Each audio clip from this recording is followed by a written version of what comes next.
Meus amados, abram suas Bíblias no livro de Ezequiel, capítulo 37. Se você se sentiu desafiado e eu não chamei o seu nome, não tem problema, você vai entrar, tá bom?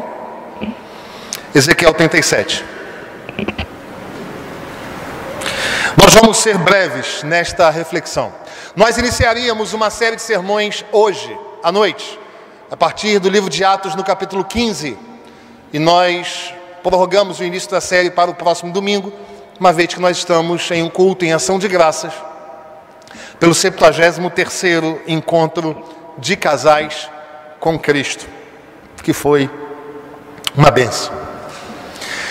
Irmãos, inevitavelmente a vida é marcada por desafios. Inevitavelmente todos nós havemos de passar aflições, angústias, dores, afastamentos, os mais diversos, e nas mais diversas áreas da vida. E por vezes, estas experiências doídas embaçam o nosso olhar com relação à graça, ao amor e à misericórdia do Senhor. E vamos ficando ensimesmados, como que numa ostra. E isto vai secando a alma, isto vai gerando não mais a vivência da dor, mas uma experiência fundida com a dor. Nós passamos a ser dor. A dor e o ser humano, por vezes, passam a ser uma experiência homogênea, a ponto de nos olhos só termos dor, nas palavras sermos ácidos, pessimistas, inconvenientes, estragadores de ambiente, afastadores de pessoas. E isto se dá porque por muitas vezes a dor embaça o nosso olhar com relação à graça, ao amor e à misericórdia do Senhor. Começamos a achar que caminhamos sozinhos. E já começamos então a negociar princípios que são basilares da nossa vida. E vamos então nos afastando de Deus de uma forma muito sutil, muito leve. Até o ponto em que nós olhamos para nós e já não mais reconhecemos a nossa própria vida. Isso pode acontecer comigo, isso pode acontecer com você, se o Senhor não tiver misericórdia de nós hoje, aqui e agora. O texto que lemos é um texto que está situado no tempo do cativeiro babilônico. Ezequiel é chamado de um dos profetas do cativeiro. Ele profetizou durante este tempo em que estava cativo o povo. Ele profetizou por 22 anos. O povo foi se afeiçoando à cultura babilônica. O povo foi se afastando de Deus.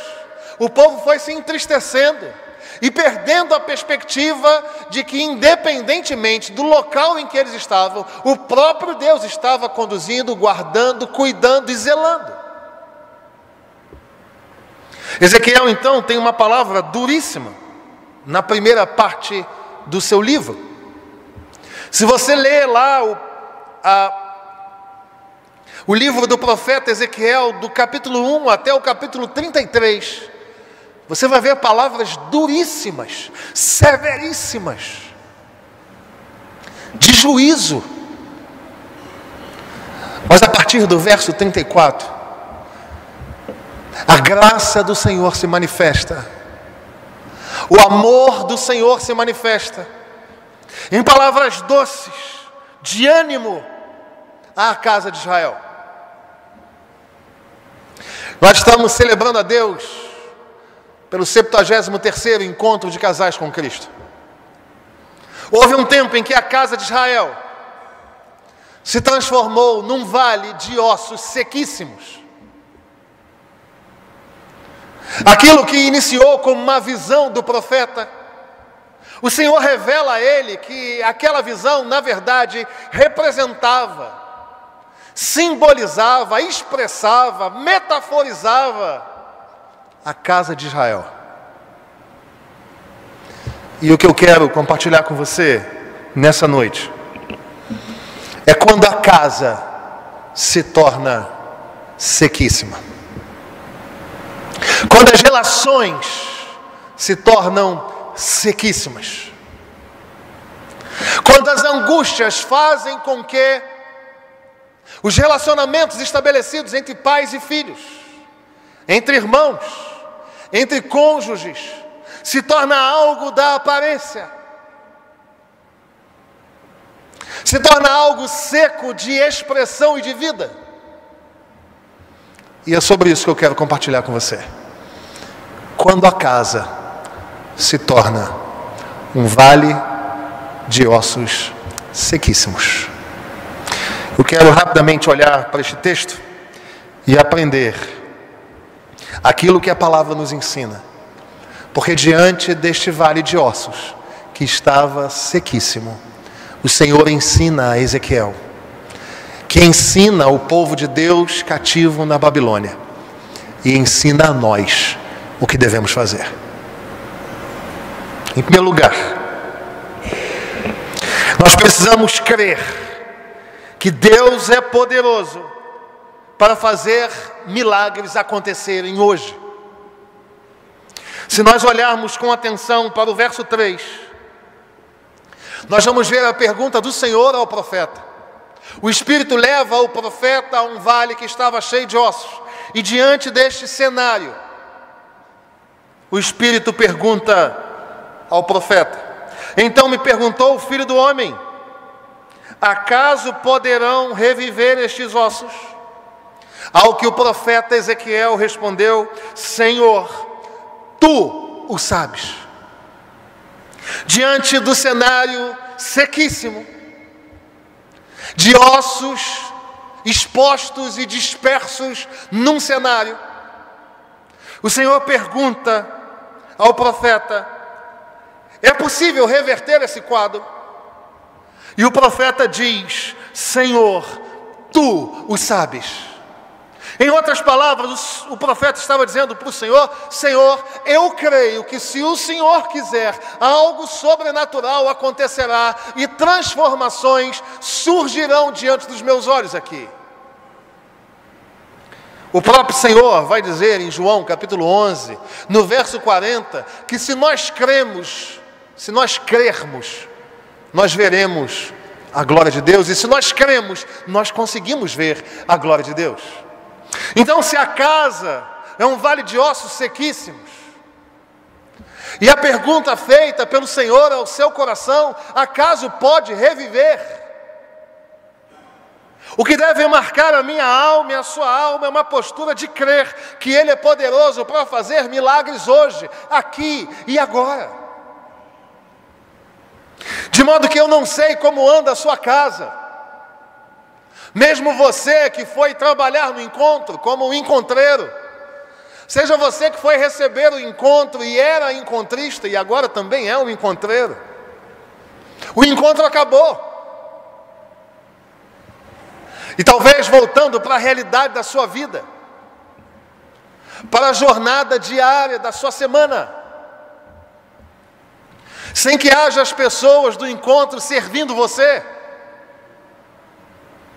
você tenha constatado um vale de ossos sequíssimos,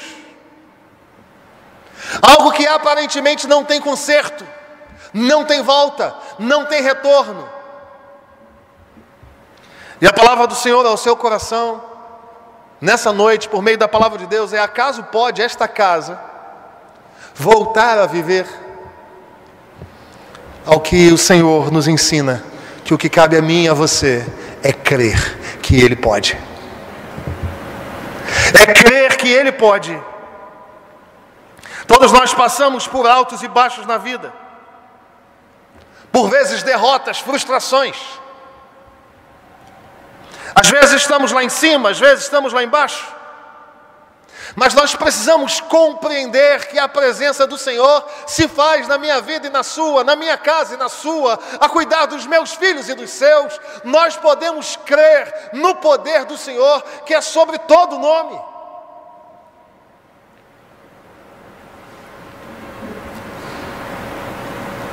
Quando a casa se transformar num vale de ossos sequíssimos, creia que Deus tem poder para operar milagres.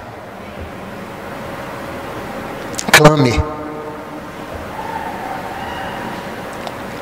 Já contei isto aqui algumas vezes, mas eu preciso fazer menção a este fato, porque sei que isto se repete com muitas e com muitos irmãos aqui.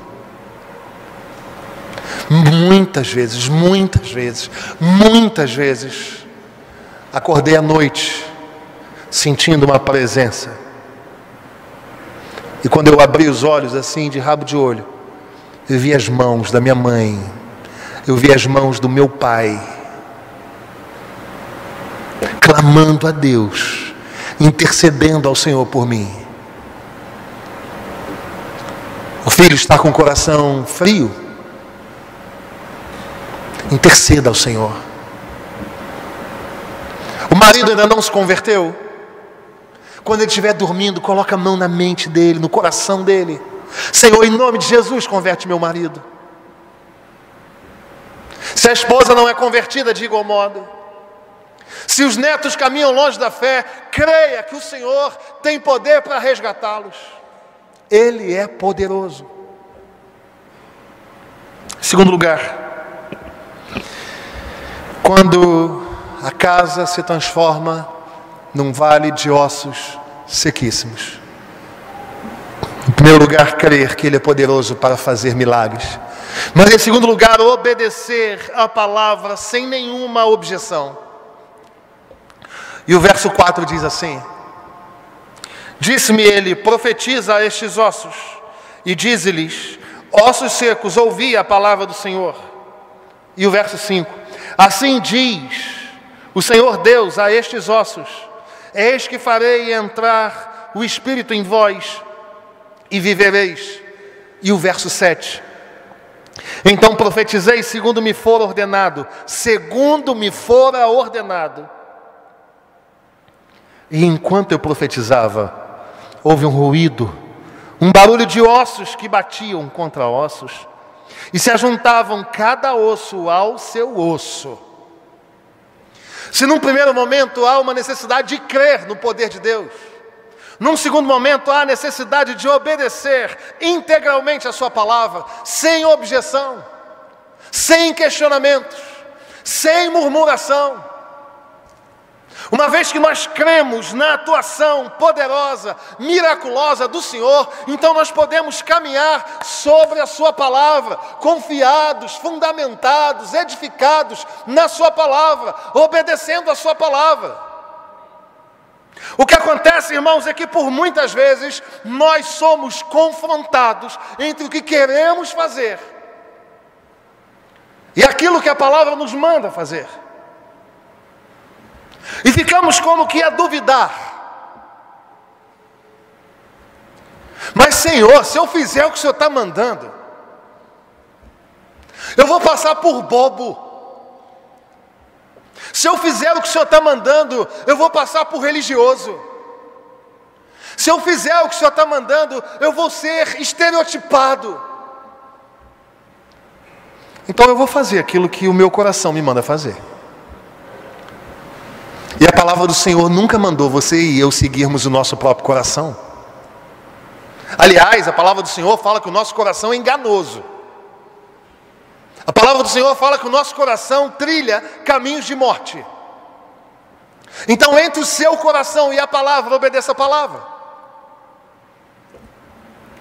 Se coloque no lugar do profeta Ezequiel.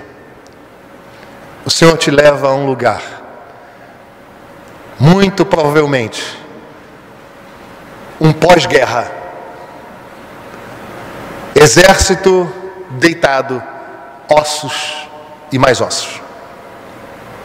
Imagine o Senhor perguntando a você: acaso podem reviver esses ossos? E imagine que você, iluminado pelo Espírito Santo, diga: Senhor, tu sabes. E o Senhor então diz: então profetiza.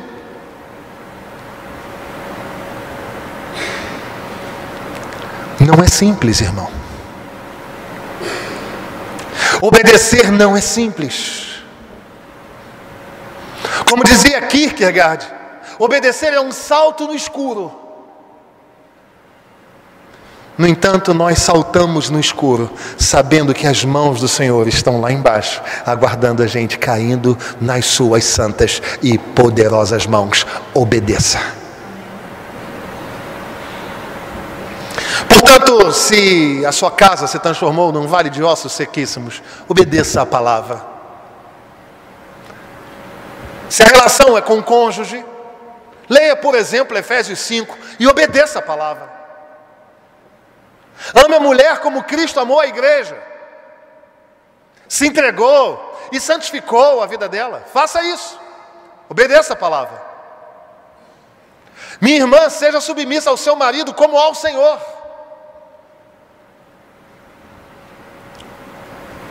Cuide dos filhos com amor e não os leve à ira. Obedeça à palavra. Peça perdão. Perdoe. Recomece. Quando a casa se transformou num vale de ossos sequíssimos, em primeiro lugar, creia no poder de Deus para operar milagres. Casamento não é teatro. Nós não estamos com as nossas esposas para que o mundo veja, para que a sociedade veja. Nós estamos seguindo com as nossas esposas, com os nossos maridos, porque cremos que o Senhor tem poder para operar milagres na nossa casa. E porque resolvemos obedecê-lo em todas as coisas. Mas em terceiro e último lugar, quando a casa se transforma num vale de ossos sequíssimos, creia no poder de Deus. Obedeça sem objeção.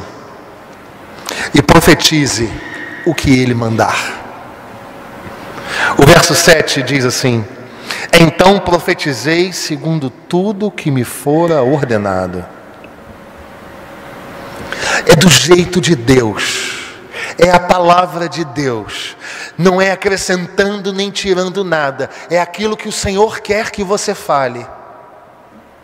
E enquanto, diz a palavra do Senhor, eu profetizava, enquanto nós fazemos a nossa parte, o Senhor misericordiosa e amorosamente vai fazendo a dele.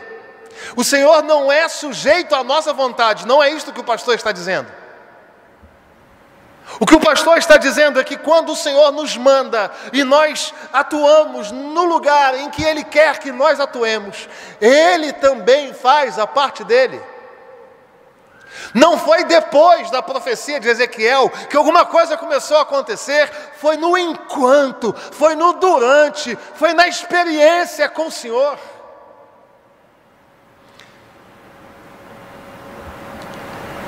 Jeremias capítulo 1, verso 12, vai dizer que Deus vela pela sua palavra. Você pode confiar. Você pode declamar a palavra. Você pode ler com a sua esposa, com seu marido, com seu filho. Você pode, no momento de angústia, recitar o salmo, não como um mantra, que pode acalmar você das suas tensões, mas como a palavra do Deus eterno, que ocupa a nossa alma, a nossa mente, e nos faz transbordar da sua presença.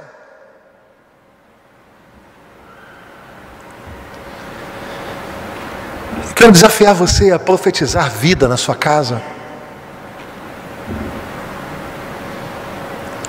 A vida de Deus na sua casa.